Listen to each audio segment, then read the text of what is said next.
L'épidémie annuelle de bronchiolite, une maladie qui frappe essentiellement les bébés, a désormais commencé en France où elle a gagné la région parisienne ainsi que la Guadeloupe et la Martinique, ont annoncé mercredi les autorités de santé publique.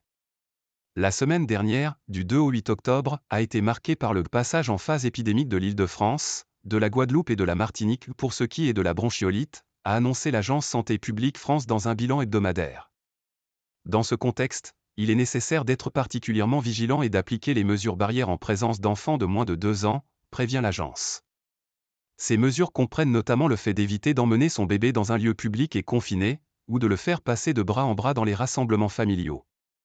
La bronchiolite, causée le plus souvent par le virus respiratoire syncytial, VRS, cause des difficultés respiratoires au bébé. Généralement sans gravité, elle peut toutefois déboucher sur des passages aux urgences et des hospitalisations.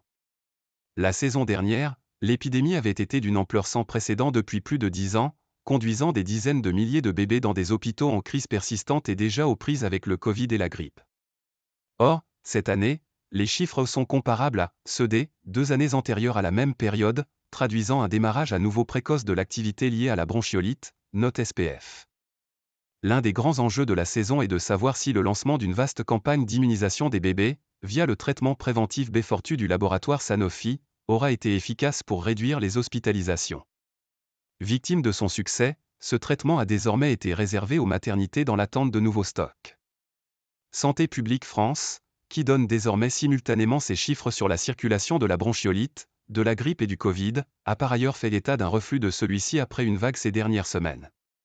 Toutefois, chez les personnes les plus âgées, donc les plus vulnérables, on constate toujours une légère augmentation des hospitalisations. Enfin, pour ce qui est de la grippe, la maladie en reste à quelques cas sporadiques. Une campagne de vaccination Covid, ciblée sur les personnes à risque, a été lancée début octobre, avant le début dans quelques jours de celle contre la grippe.